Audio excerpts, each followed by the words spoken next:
Today we are in one of the most beautiful cities of southern Rajasthan and once a capital of Mewar in the city of Lakes, Udaipur. Nestled among the Aravalli Hills, Udaipur, the city of lakes, is a timeless blend of history, art, and divine beauty. With its grand palaces, blue lakes, and vibrant streets, it looks less like a destination and more like a living painting.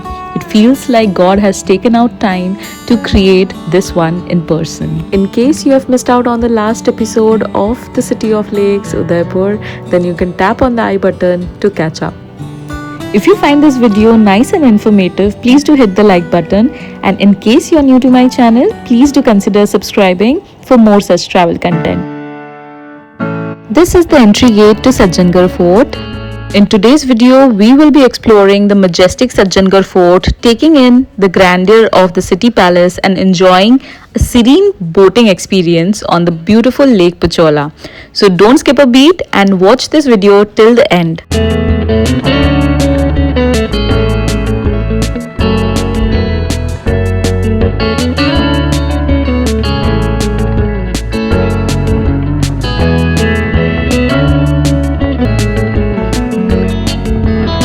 Hi, my name is Dia and you're watching My Getaway Stories. Welcome to a new episode from the city of Lakes, Udaipur.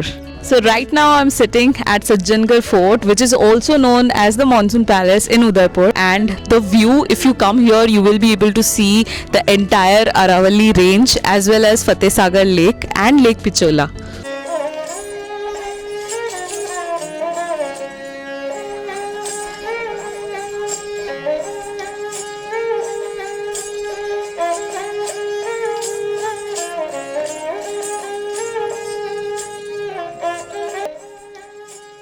This place was initially used as an astronomical center, which was later used as a monsoon retreat.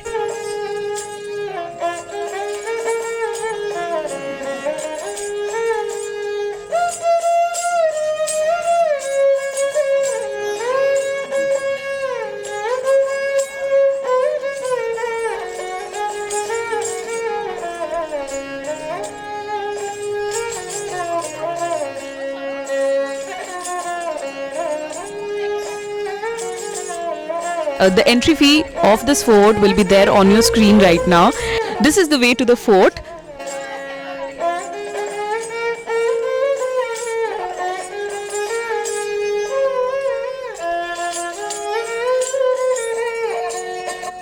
This is the entry gate.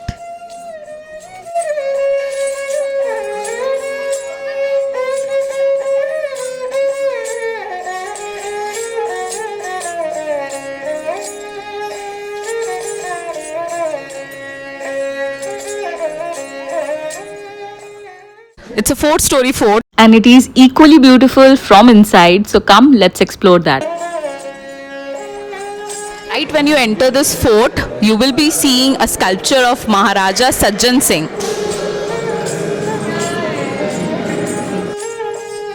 These small structures that you see on the floor are all fountain outlets.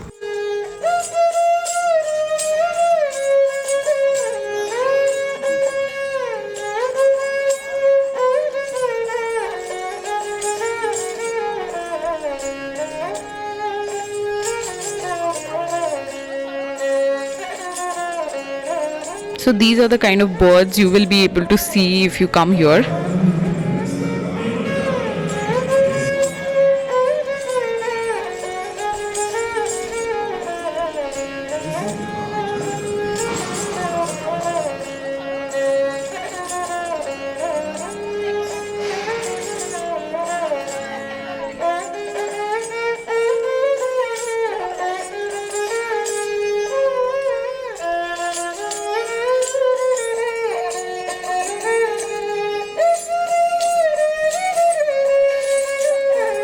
Here's a fun fact about the Great Indian Bustard. Did you know that it was almost going to be India's national bird, but it lost to peacock because the officials felt its name was too similar to a bad word in English.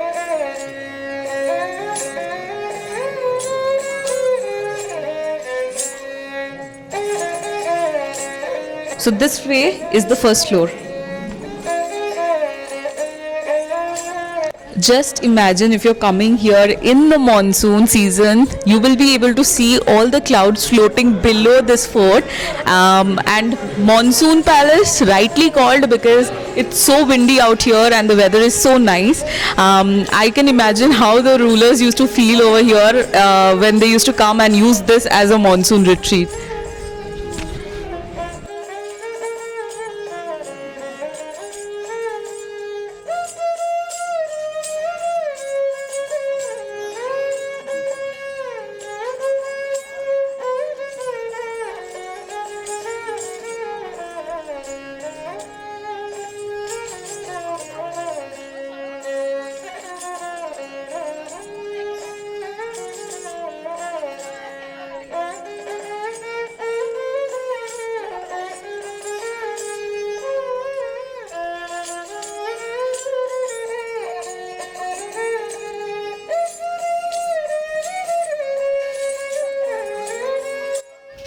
After visiting the beautiful Sajjangarh Fort, we are now on our way to visit the City Palace. The distance from Sajjangarh Fort to City Palace Udaipur is almost 9 to 10 kilometers and around a 20-minute drive. As you can see, I'm standing right in front of the ticket counter for entering the City Palace of Udaipur, and the ticket charges for an adult, for an Indian adult, is rupees 400.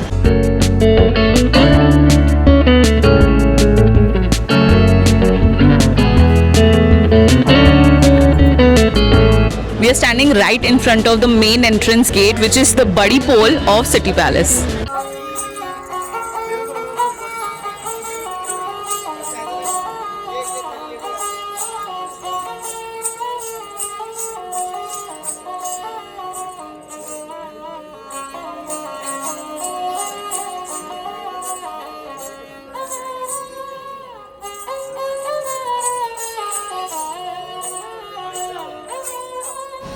The entry timing to this City Palace of Udaipur is from 9:30 in the morning to 5:30 p.m. in the evening.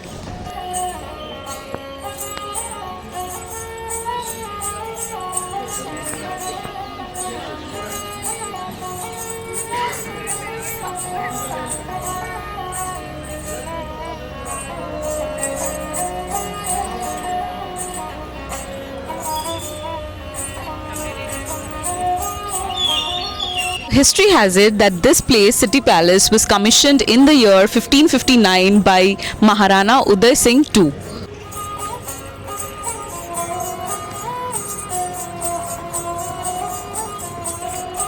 This palace grew over nearly 4 centuries under successive rulers of Mewar.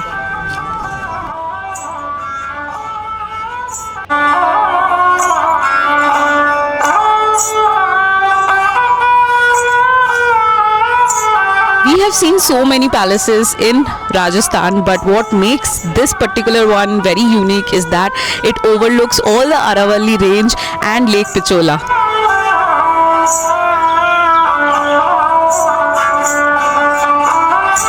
Did you know that this is the largest palace in Rajasthan, spanning across 244 meters and with a height of 30 meters?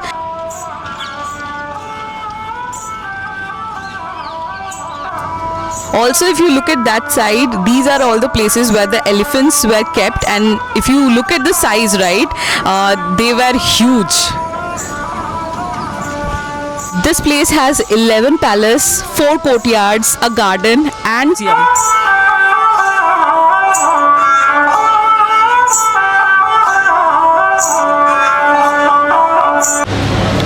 So this used to be the male armor during those times, and I'm sure this was quite heavy.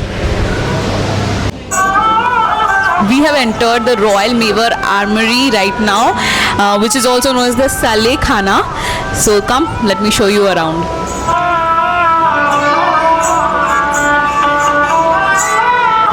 This was the armor of Maharana Pratap, and as you can see, this looks so heavy. I'm just stunned.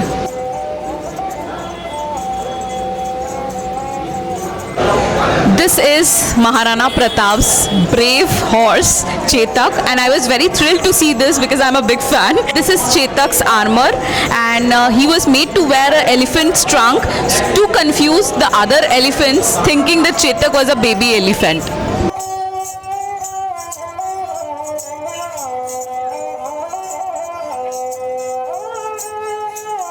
I showed you already Maharana Pratap's armor, and this is the weapons that he used to carry to war. It has swords, bow and arrow and everything that he used to use.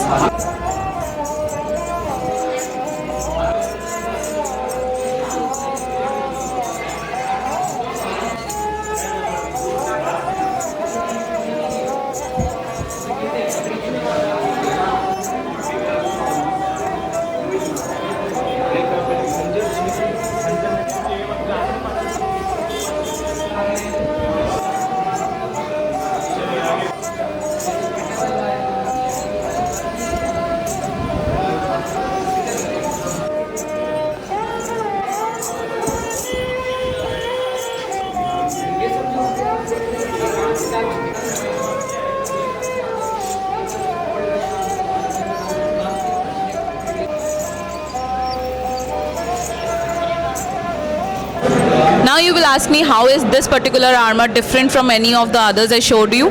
Because this one has its edges made with gold.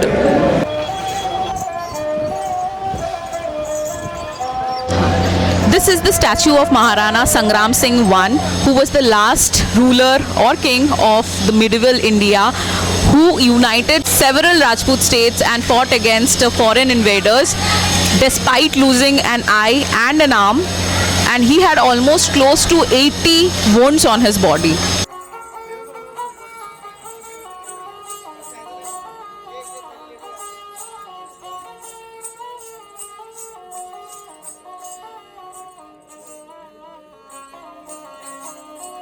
This place where I'm standing right now is the Rai Angan, which was built by Maharana Uday Singh II, and this is the place where the Raj Tilak used to happen when the rulers used to become the kings. This is the Haldighati gallery, and this is an image depicting Prithviraj writing a letter to Maharana Pratap, asking him and advising him not to bow down to the Mughals. This is the holy soil of Haldighat, where the battle happened between Akbar and Maharana Pratap. In this particular war, all the brave soldiers of Mewar put the soil as a tilak on their forehead and went for the fight. They sacrificed their life and colored the soil with their own blood.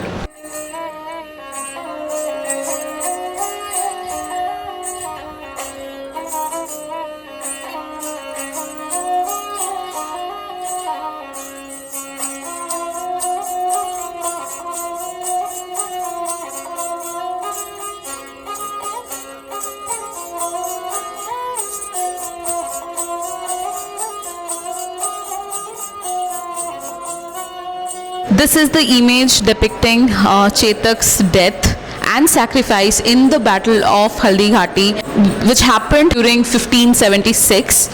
In that battle, Chetak lost his life, but his unmatched bravery is remembered till this date. In this battle, Chetak was grievously injured by one of the elephant's tusk, and it had injured his leg.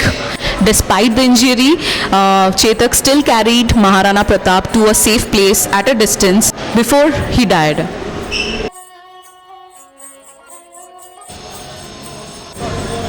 After exploring the Haldighati gallery, now we are heading towards Nau Chowki Mahal, built by Maharana Uday Singh II. In the center of this Nau Chowki is the fire pit of Goswami Premgiri. In 1559, he advised Maharana Uday Singh Ji to build his palace on this spot. With his blessings, the foundation of this palace was laid in the courtyard.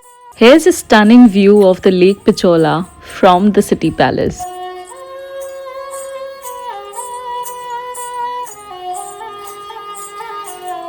This that you're seeing right now is not a bathtub. It's made of one stone, and this is known as Lakkukund. Whenever there was a new king nominated for the throne, there was a Raja Abhishek which used to happen, and after that the king used to come, the new king used to come and sit over here, and in this bathtub looking one stone place, 1 lakh silver coins used to be given.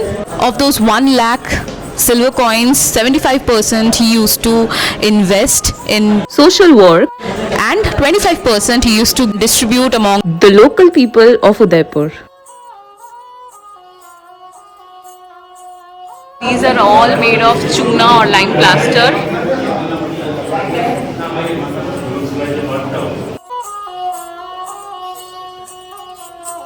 As you can see, these doors are extremely low, so you have to mind your head. There are two reasons to this. One being that you have to bow down to the king in his honor and respect. That's the reason these doors were made such low. And the second being, whenever the enemies used to attack, they used to have huge heights, so it was very difficult for them to attack through these small and low height corridors.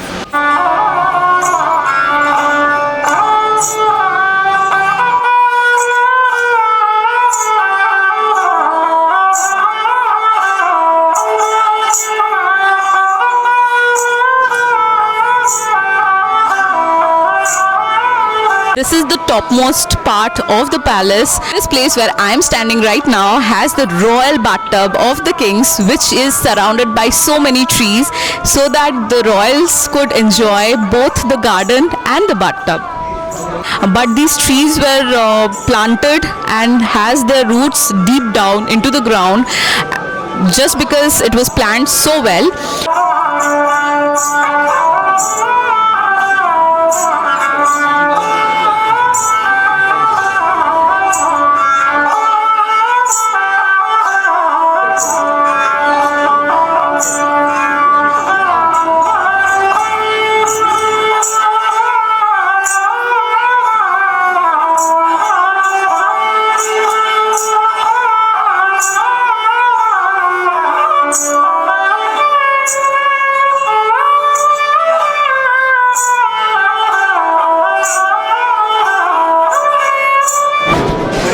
So during those times there were no post office or emails messages. So these are the cages of the pigeons which used to fly across and send letters.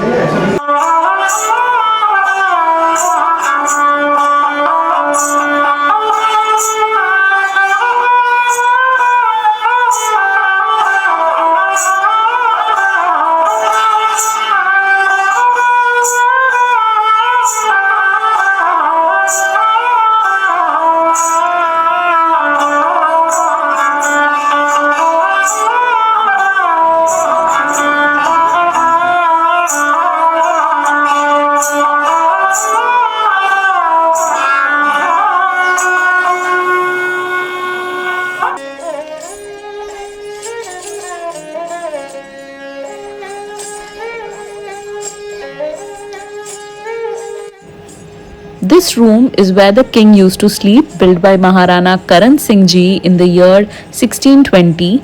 Later, the glass work you see was done by Maharana Shambhu Singh when he became the king in 1861.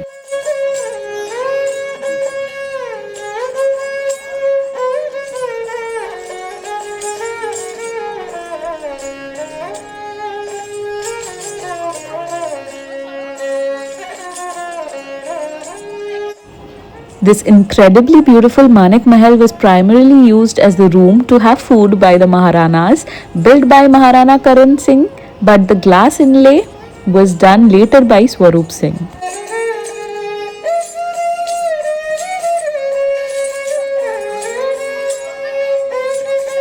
All the glasswork that you see here are all made of Belgian glass, and it's incredibly beautiful.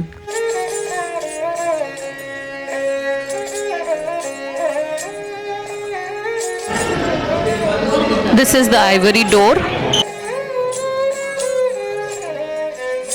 Every corner in this city palace feels like a masterpiece. The fine work and the intricate detailing is sure to take your breath away.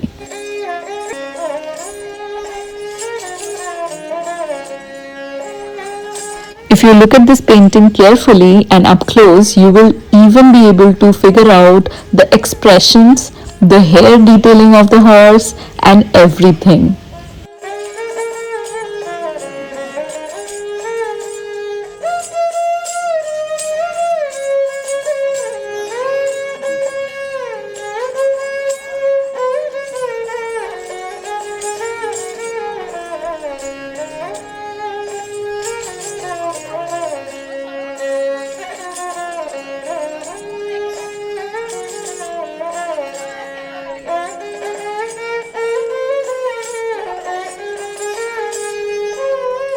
And this particular room depicts all the functions and occasions which used to happen in the royal family, and all the colors and paintings that you are seeing on this particular room, right, these are all natural colors. So all the paintings which you see in this particular room are all made using natural color, maybe vegetable colors or from flowers. And the golden color that you see are not golden color but all real gold. So this particular room where I'm standing right now is very colorful.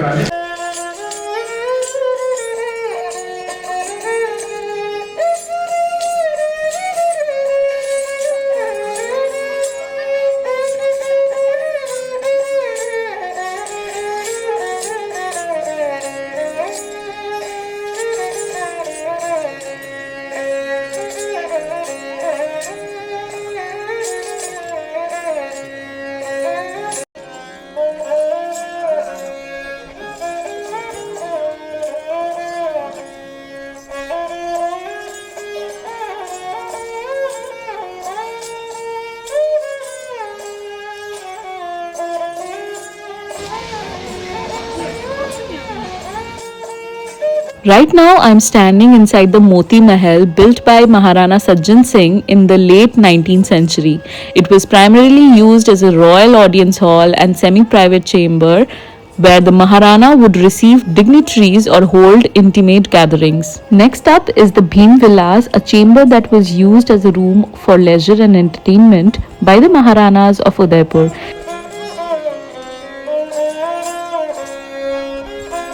This is the traditional sitting arrangement for all the Maharanas.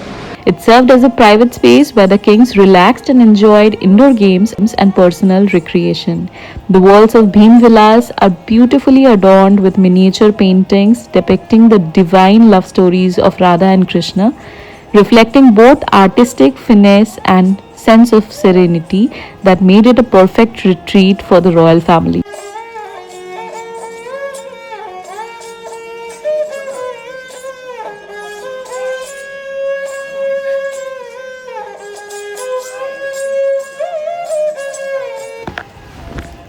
Once you enter Surya Prakash built by Maharana Swarup Singh, you will be able to see the belongings and personal items used by Maharana Bhupal Singh, born in the year 1884, the ruler who faced a significant health challenge at the age of 16 when he was paralyzed from the waist down after he fell from his horse. Despite this, he ascended the throne of Udaipur in 1930 and served as the Raj Pramukh of Rajasthan from 1948 until his death in 1955.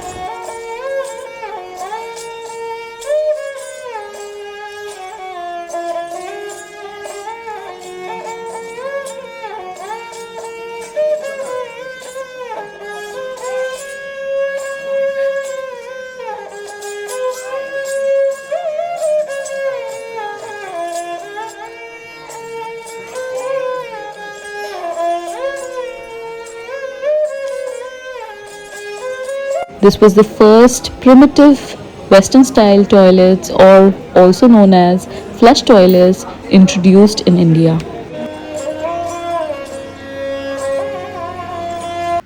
We are now entering the Surya Chaupad, which is very symbolic since the kings here were all Suryavanshi, descendants of the sun. On rainy days when the sun wasn't visible, they used to first look at these copper sun symbols, which are gold plated, and only then used to have their food.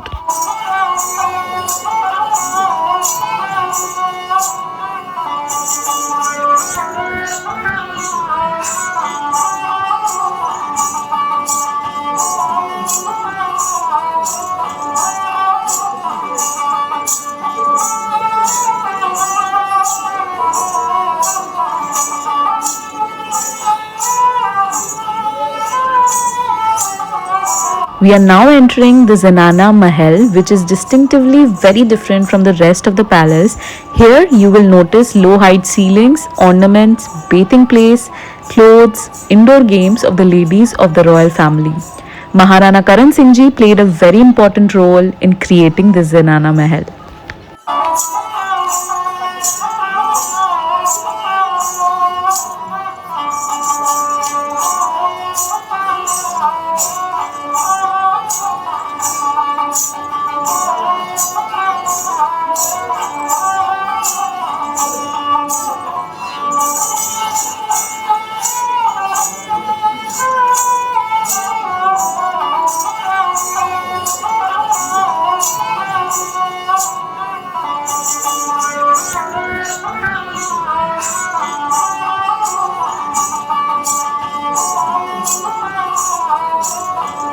This here is the bathing area for the queens. This is the room of Maharani Sushila Kumari, who lived from the year 1923 to 1999, the last reigning queen of Udaipur city palace, whose grace and legacy still linger in every corner of these royal walls.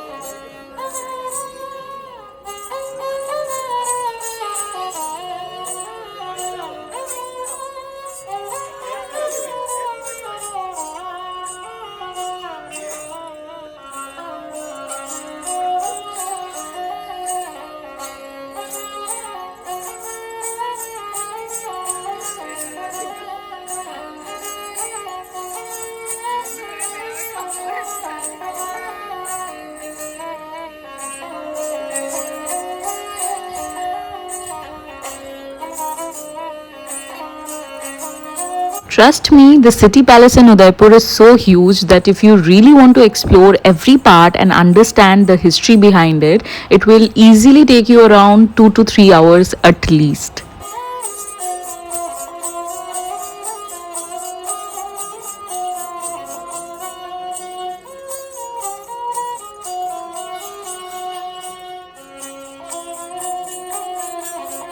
This part of the palace is known as More Mahal, which was used to celebrate different festivities by the royal family. This was built by Maharana Karan Singh Ji in the 1700 AD.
Welcome to the heart of Udaipur, the stunning Lake Pichola. Built way back in 1362, this artificial freshwater lake was created by a local chieftain and later expanded by the royal Mewar dynasty. Surrounded by majestic palaces, ancient temples, and rolling hills, Lake Pichola offers one of the most picturesque views in all of Rajasthan. Two islands sit like jewels on its surface, Jagmandir and Jagnivas, the latter now known as the iconic Taj Lake Palace Hotel. A boat ride here, especially during the sunset, feels like stepping into a royal dream. And if it looks familiar to you, you might have seen it in the James Bond movie Octopussy, which was shot right here. Lake Pichola isn't just a lake, it's the soul of Udaipur.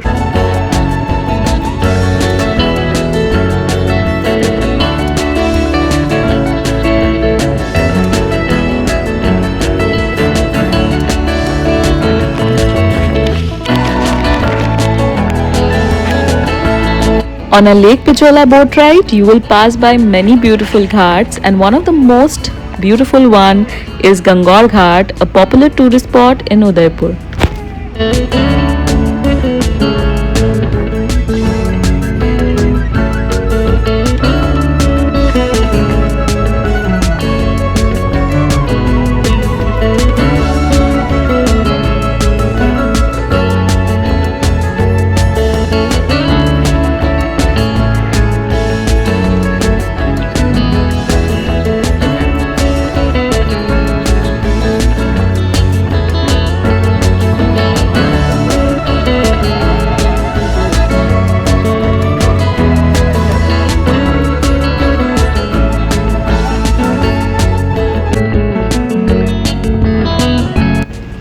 Lake Pichola is almost 4 kilometers long and 3 kilometers wide.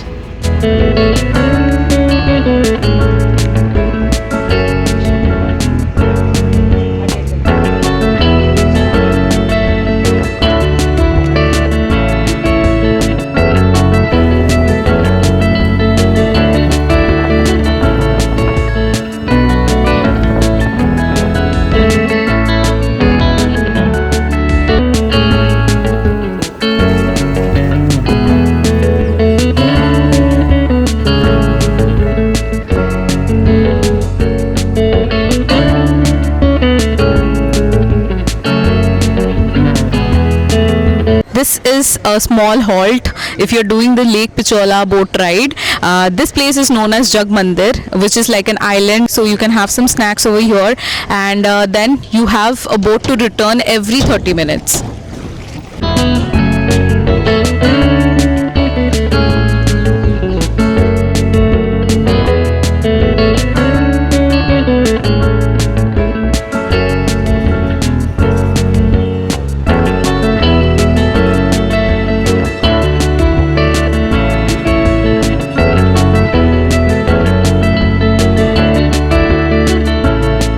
I'm quite sure a lot of travel vloggers must have told you that if you want to do the boating on a budget, you should go for the Fatehsagar Lake boating. But let me tell you one thing, both the boat rides are quite different. Lake Pichola has a different feeling altogether, where you're coming to an island.